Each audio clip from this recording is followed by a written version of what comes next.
Winner never quits, quitter never wins. Grand Prix 2000 winner, Mr. Ravichandra to interview. Hey, మన రవి గారి interview రా. నమస్తే రవి గారు. నమస్తే. బైక్ రైడింగ్ విషయంలో అసలు మీకు ఇంట్రెస్ట్ ఎలా స్టార్ట్ అయింది? బేసిక్ గా మా ఫాదర్ మెకానిక్. అందుకే బైక్లు ఎప్పుడు అందుబాటులో ఉండేవి. సో ప్రత్యేకించి కష్టపడకుండానే నాకు ఈ బైక్ రైడింగ్ బాగా ప్రాక్టీస్ అయింది. రాస్కెల్ వీడేంట్రా టీవీలో ఎలా ప్రత్యక్షం అయ్యాడు? మీ సక్సెస్ కి మీ స్వయం కృషి కారణమా లేక ఎవరి ప్రోత్సాహమైనా ఉందా? ఉంది. మీ నాన్నగారా? కాదు, అంజలి. అవునండి, నన్ను లైఫ్ వార్లో గ్రేట్ సోల్జర్ గా మార్చింది ఆమె. ఇంతకీ అమ్మాయి ఎవరు సార్? నిన్నటి వరకు ఫ్రెండ్, నేడు లవర్, రేపు నా కాబోయే భార్య.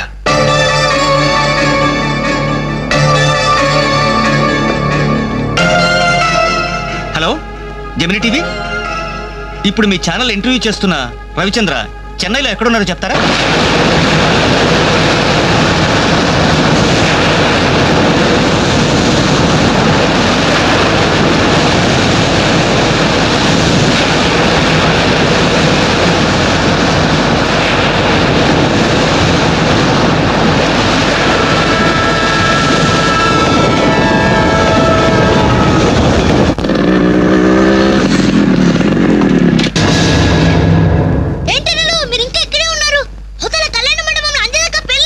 పెళ్ళా?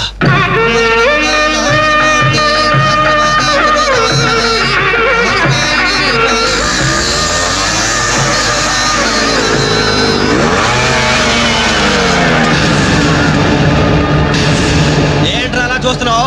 పిలవరా నీ కూతుర్ని. అంజలి, అంజలి ఎక్కడున్నావు? రవి ఏంట్రా ఎల్రీ? నానా నీకేం తెలియదు, నువ్వు ఊరుకో. అంజలి రావే బయటికి. మర్యాదగా నువ్వు వస్తావా? మేమే వచ్చి నిన్ను ఈడ్చుకురావాలా?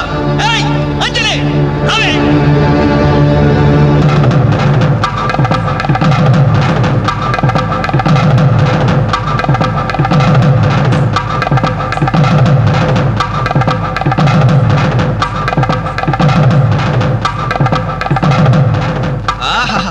ఏమి అందం, ఎంత పవిత్రత! సాక్షాత్తు మహాలక్ష్మిలా ఉంది కదూ. చేతులెత్తి నమస్కారం పెట్టాలనిపిస్తుంది, కానీ దీని బతుకేందో, దీని పాతిరొచ్చమైందో ఇప్పుడే మేము తెలుస్తాను. ఏమే నీ గుండెల మీద చేసుకుని చెప్పు. నాకు తెలియకుండా వాడికి, వాడికి తెలియకుండా వీడికి, వీడికి తెలియకుండా వాడికి నువ్వు ఐ లవ్ యూ అని చెప్పావా లేదా? చెప్పవే. చెప్పాను. ఎందుకు చెప్పావు? నువ్వు ప్రేమించడానికి నలుగురు, పెళ్లికి ఒకడా. నువ్వు సరసాలాడడానికి నలుగురు, సరదా తీసుకోవడానికి ఒకడా. ఒకేసారి 5గురిని భరించక నువ్వేనా ద్రౌపదిని అనుకుంటున్నావా? చెప్పు, ఎందుకు ఇంత నాటకం నడిపావు? మా జీవితాలతో ఎందుకు ఆడుకున్నావు? నిన్ను ప్రేమించిన నేరానికి మమ్మల్ని ఎందుకు పిచ్చివాళ్ళని చేశావు? చెప్పవే, చెప్పు.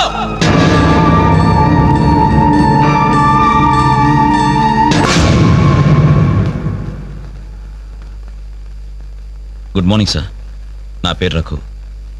నా బయోడేటా వద్దు వద్దు, వేస్ట్, చెప్పొద్దు. ఇదిగో నీలాంటి నిరుద్యోగుల కన్నీటి కథలు విని విని నా బుర్ర హీటెక్కిపోయిందయ్యా. ఒక్క హైదరాబాద్ నగరంలోనే రోజుకి 5,000 మంది గ్రాడ్యుయేట్లు ఎంప్లాయ్మెంట్ ఆఫీసులో పేర్లు రిజిస్టర్ చేసుకుంటున్నారు. టోటల్గా 5 ఉద్యోగాలు లేవు సార్. అందుకే నేను ఒక ఐడియా చెప్తా విను. ఇదిగో నీలాంటి వాళ్ళ కోసమే గవర్నమెంట్ సెల్ఫ్ ఎంప్లాయ్మెంట్ స్కీమ్ పెట్టిందయ్యా.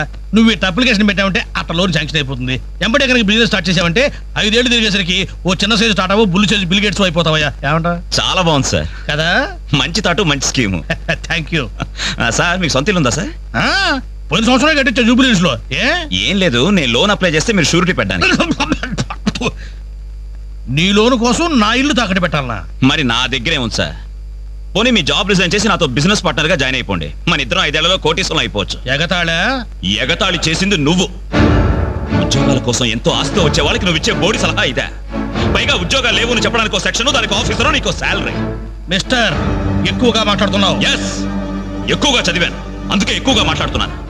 కష్టపడి చదువుకున్న వాడు ఎవరైనా కడుపు మండితే ఇలాగే మాట్లాడతాను. నువ్వు కష్టపడి చదువుకున్నావో, కాపీ కొట్టి పసాయో నాకు అవసరం. మర్యాదగా బయటికెళ్ళు. వెళ్ళకపోతే మెడపట్టి బయటికి గంటాల్సి. నా మీదే చెయ్యెత్తావా? చెయ్యి ఎత్తడం కాదు, నా మీద చెయ్యి పడితే ఆ చెయ్యి తీసేస్తాను. ఇలా ఆఫీసుల్లో నిద్రపోయే వాళ్ళకి ఇవ్వండి ఉద్యోగాలు. ఈ రాష్ట్రాన్ని విషన్ 2020లోకి తీసుకెళ్తాను.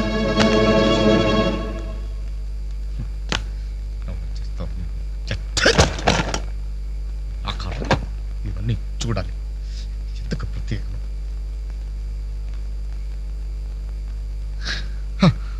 ఎందుకలా ఉన్నారండి?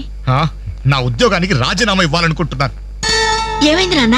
నేను ట్రైన్ డ్రైవర్నో హంతకుడినో అర్థం కావట్లేదమ్మా. ఎవరో ఇద్దరు ప్రేమికులు, వాళ్ళ ప్రేమ ఎందుకు విఫలమయ్యిందో చివరికి నా ట్రైన్ కింద పడి ఆత్మహత్య చేసుకున్నారు. కర్మ. చిన్న పిల్లలు, లేత శరీరాలు నుచ్చైపోయారు. తల ఎక్కడుందో ముంట ఎవరితో తెలియకుండా మాంసం ముద్దలైపోయారు. ఛీ! బ్రతకడానికి లేని ధైర్యం చావడానికి ఎలా వస్తుంది? వాళ్ళకే ఒక్క క్షణం కళ్ళు మూసుకొని హ్యాపీగా చావడానికి సిద్ధపడ్డారు. కానీ వాళ్ళ మీద ప్రేమ పెంచుకొని ఆశతో బ్రతుకుతున్నారే కన్నవాళ్ళు, వాళ్ళ గురించి ఒక్క క్షణం ఆలోచించరే. ఛీ! అవును, ఇంతకీ మన పుత్రరత్న ఎక్కడ? అదేదో ఇంటర్వ్యూ ఉందని. అబద్ధం చెప్పొద్దు. వాడు ఈ టైంలో ఎక్కడ ఉంటారో నాకు తెలుసు. ఆ ముండి గోడ మీద ఆ చెత్త గ్యాంగ్ తో పువ్వు అని దమ్ము కొడుతూ పేపర్స్ కబుర్లు చెప్తూ ఉంటాడు. రేయ్, ఇంటర్వ్యూకి వెళ్ళావు కదరా, ఏమైంది? ఏమవుతుంది? Same old story. అయితే ఈ రోజు కూడా ఎవరైనా కొట్టొచ్చావా? చదువుకున్న నేరానికి నన్ను నేనే చెప్పుతో కొట్టుకుని వచ్చేసాను. ట్రైన్ వచ్చింది, మీ నాన్న డ్యూటీ దిగుతాడేమో. ఆయన డ్యూటీ అయిపోయి ఎప్పుడు ఇంటికి కూడా చేరుంటాడు. అయితే ఈ రోజు కూడా దొడ్డిదారే అనమాట. అంతే మరి.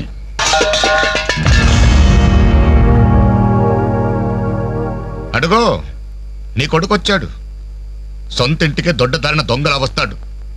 బాగా తాగి ఆకలి మీద వచ్చి ఉంటాడు. కాస్త అన్నం పెట్టండి, పేగలు మాడిపోయి చేస్తాడేమో. Good morning. ఎరా, ఇప్పుడు టైం ఎంత అవుతుందిరా? Just 3 o'clock. అయినా ఇప్పటిదాకా మేల్కొంటే మీ ఆరోగ్యాలు ఏమైపోతాయి? వెళ్ళి పడుకోండి. ఈ రివర్స్ డ్రామాలే వద్దు, రా బొంచెద్దు గాని. అది కాదే. రా.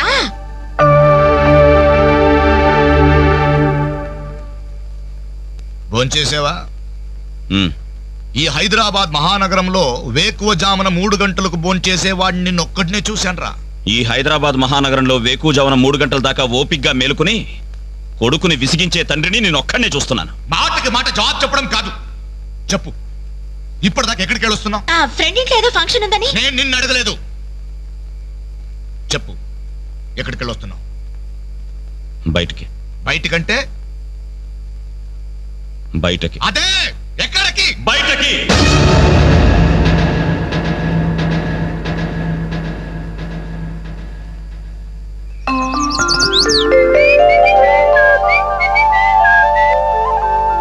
హలో హలో, ఉమ్? ఆగు. ఏంటి కోరమండల్ ఎక్స్ప్రెస్ లా? ఆ. టిఫిన్ చేసి వెళ్ళురా. త్వరగా త్వరగా త్వరగా పెట్టు. ఇంట్లో ఎక్కువసేపు ఉంటే నాకు ఇరిటేషన్ ఎక్కువ అవుతుంది. అబ్బా, ఇడ్లీ మెత్తగా అమ్మలా ఉంది. మరి నాన్న తగిలించు. నాన్న?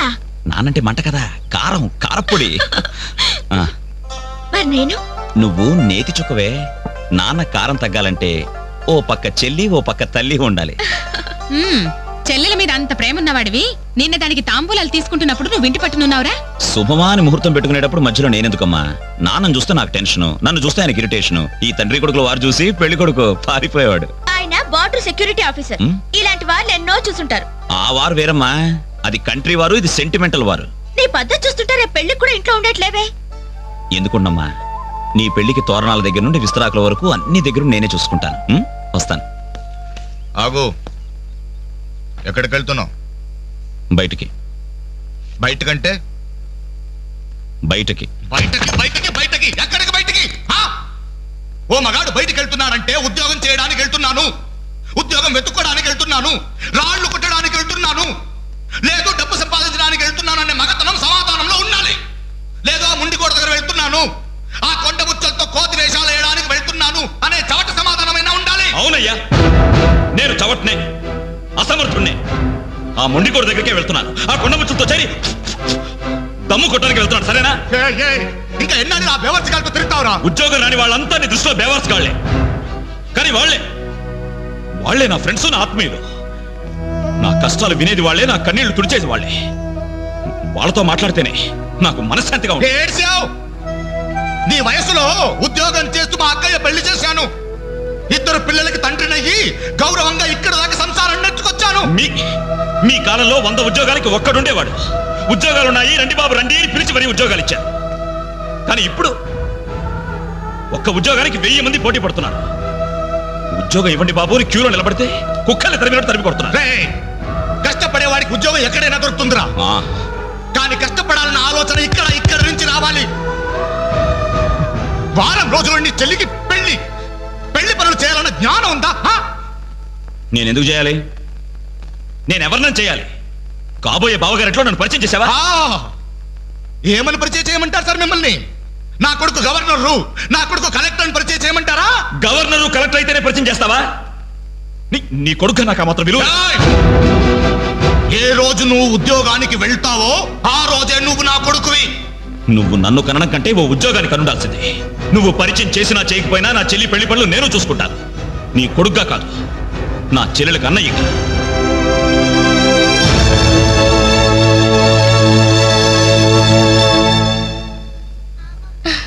Very good. మీ చెల్లెలు పెళ్ళైన వెంటనే మన పెళ్లి జరిగిపోవాలి. ముందు నాకు ఉద్యోగం దొరకాలి, ఆ తర్వాతే మన పెళ్లి. 5 సంవత్సరాల నుండి ఇలాగే చెప్తూ పోస్ట్ పోన్ చేస్తున్నావు. అవతల మా వాళ్ళేమో పెళ్లి ప్రయత్నాలు చేస్తున్నారు. నాకేమో చాలా టెన్షన్ గా ఉంది. చిత్ర, నువ్వు టెన్షన్ అయ్యి నా టెన్షన్ పెట్టుకో. అన్నీ సక్రమంగా జరుగుతాయి. Don't worry, be happy.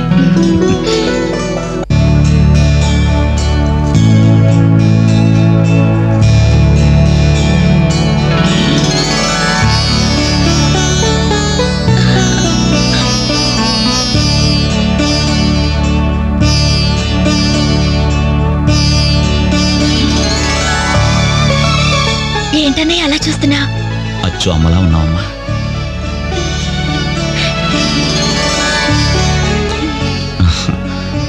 అంజలి, చెయ్యి. అప్పు చేసి తీసుకొచ్చావా అన్నయ్య? ఇదే ఆఖరప్పమ్మా.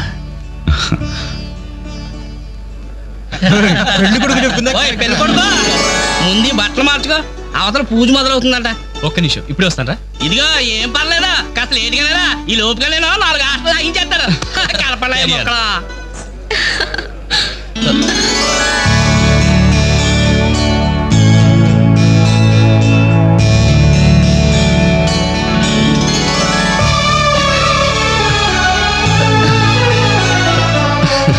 ప్లీజ్. ఏ అంజలి, పెళ్లి కొడుకు మిలిటరీ ఆఫీసర్ అంటే మోటుగా ఉంటాడేమో అనుకున్నాం. స్మూత్ గా స్మార్ట్ గా ఉన్నాడే.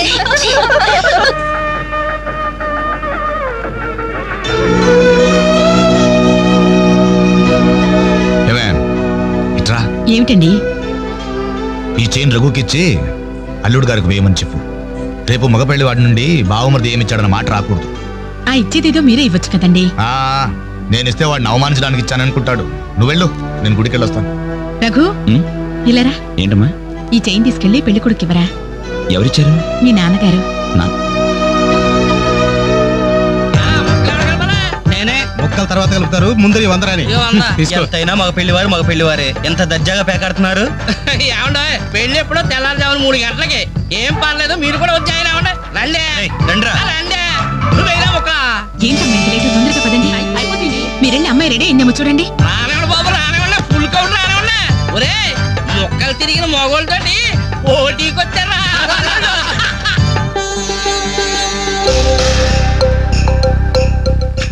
ఇప్పుడు కూడా షోలే అదే షో. చెప్పత్రా మావ, తీయండి బాబు, తీయండి. పాకెట్లో సొమ్మంతా తీయండి. అలా చూస్తారే, తీయండి. Cash down, cash down. తర్వాత ఇస్తాను మరొక ఆటేయండి. ఏంటి బాబు, మరో ఆట ఇయ్యాలా? పాపం పాకెట్టు ఖాళీ అయినట్టుందన్నా. పాకెట్ ఖాళీ అయితే మాత్రమేంద్రా, మెడలో చైన్ ఉంది, ఏడు కుంకరాలు ఉన్నాయి. బట్టలు తీసాడమంటే సిగ్గుపడాలి కానీ మెడలో చైన్ తీసాడడానికి తీయబడి తీయే అలా చూస్తామని తీయే.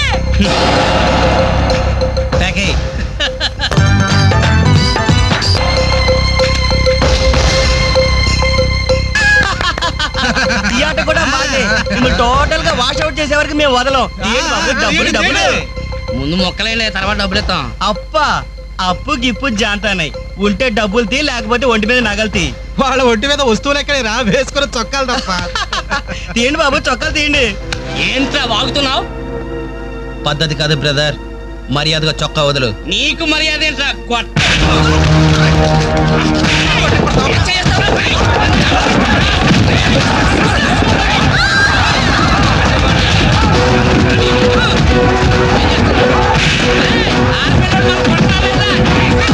ఏమైంది? పెళ్లి కూతురు అన్న ఫ్రెండ్స్ మన వాళ్ళందరూ కొడుతున్నారా?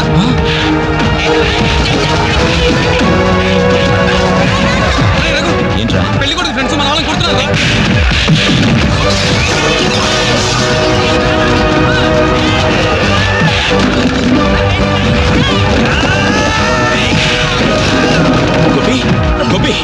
మన తప్పేం లేదుగా. మన తప్పేం లేదురా, ముందు వాళ్ళే చేసుకున్నారు. ప్రామిస్ రా.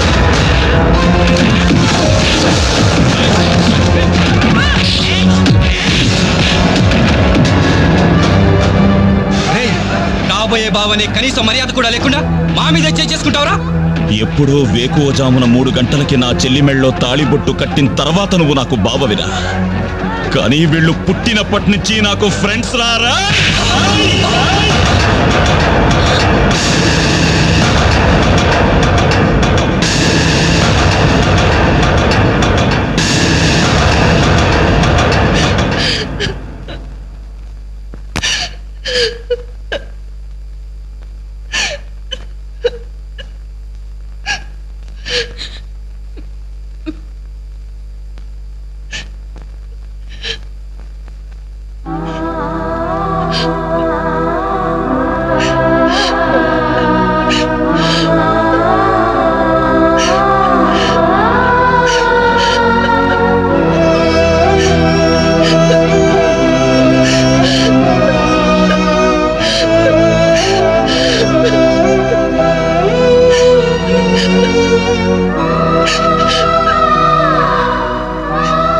ఎప్పుడు వాడి ఇంట్లో లేడని ఏడ్చేవాళ్ళు.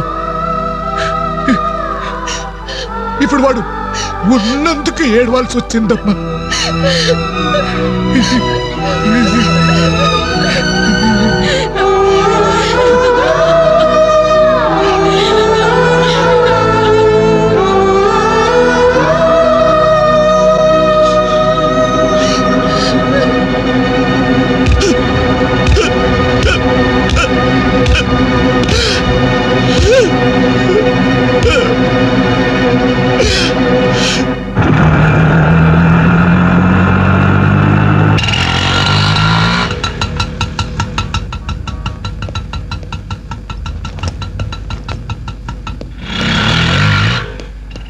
చిత్ర, నేను రఘుని కలవాలి. రా. రే రఘు, నీకోసం చిత్ర వచ్చిందిరా.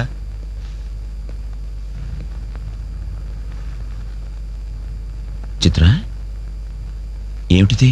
మా వాళ్ళు నాకు వేరే పెళ్లి నిర్ణయం చేశారు, అందుకే ఇల్లు వదిలి వచ్చేసాను. తొందరపడ్డావేమో చిత్ర. ఇంకా అక్కడే ఉంటే బలవంతంగానైనా నా పెళ్లి చేస్తారు. చిత్ర, నా చెల్లెలి పెళ్లి నా వల్లే ఆగిపోయింది. ఇంట్లో వాళ్ళకి మొహం చూపించలేక వారం రోజుల నుంచి ఇక్కడే ఉంటున్నాను.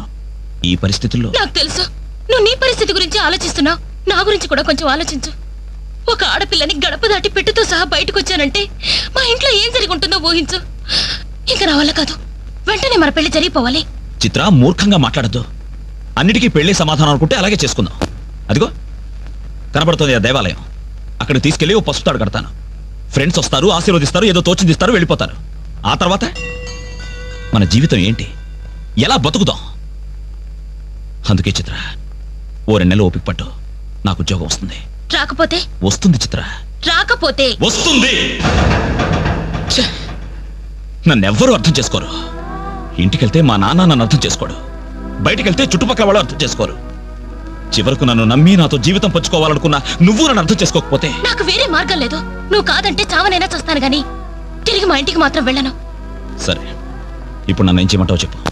ఏమండి, రఘు ఇంటికి వచ్చి వారం రోజులు అవుతుందండి. అయితే నాన్న, ఈరోజు అన్నయ్య పుట్టినరోజు. నాన్న, ఏం చేయమంటారు నన్ను?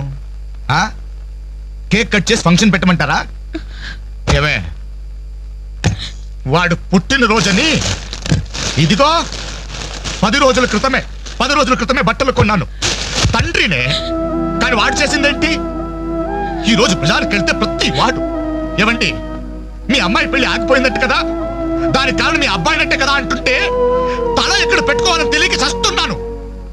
ఇదిగో నేను లేనప్పుడైనా సరే వాడిని గాని ఈ గడపలు అడుగు పెట్టనిచ్చావో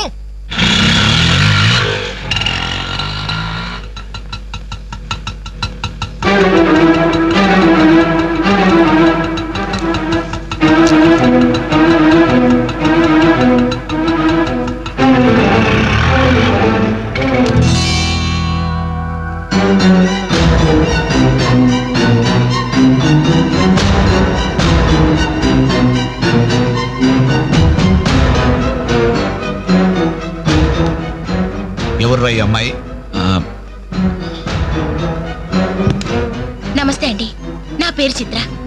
మీ అబ్బాయి 5 ఏళ్ల నుంచి ప్రేమించుకున్నావు, పెళ్లి చేసుకోవాలనుకుంటున్నావు.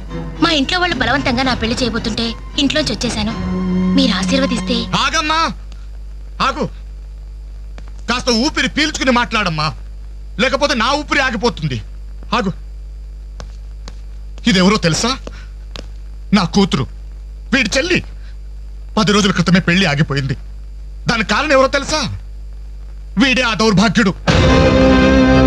అవును, వీడినెలా ప్రేమించావమ్మా? ఓ, ప్రేమించడానికి ఎవడో ఒకడు మగాడు దొరికితే చాలనుకున్నావా? ఒంటి నిండా కండ నిండా రంగు ఉంటే సరిపోతుందా? 5 ఏళ్ల నుంచి ప్రేమిస్తున్నానన్నావే, ఈ 5 ఏళ్లలో ఏం చేస్తున్నావు? ఎలా బ్రతికిస్తావని ఒక్కసారైనా అడిగావా? ఇదిగో, వీడు వేసుకున్న ప్యాంటు నేను కొన్నది, వీడు వేసుకున్న షర్టు బనిను నేను కొన్నవి, ఆఖరికి చెప్పులు కూడా నావే, నా కష్టార్జితంతో కొన్నవి. ఇలాంటి బిచ్చగాడికి నువ్వు మెళ్ళో డోల్లా తయారయ్యావనుకో, నీకు తిండి నేనే పెట్టాలి, కట్టుకున్న చీర నేనే కొనాలి, తొడుకున్న జాకెట్ నేనే తెచ్చివ్వాలి. నువ్వు పూసుకునే పౌడరు, పెట్టుకునే బొట్టు, కాటుక, తల్లో పువ్వు, ఆఖరికి నువ్వు పడుకోవడానికి మంచం, దాని మీద దిండు, దుప్పట్టి అన్ని నేను సప్లై చేస్తే కాపురం మాత్రమే వీడి చేస్తాను. ప్లీజ్, 5 సంవత్సరాలుగా మాకు అర్థం కానివి 5 నిమిషాల్లో తేల్చి చెప్పారు. ఎంతో ప్రేమగా అవమానించారు. థాంక్స్. చిత్ర, ప్లీజ్ రఘు, నాతో రావద్దు. మీ నాన్న నా కళ్ళు తెరిపించాడు. అది కాదు చిత్ర. సారీ సార్, మీరు మీ ఉద్యోగాన్ని వెతుక్కోండి, నేను నా జీవితాన్ని వెతుక్కుంటాను. చిత్ర,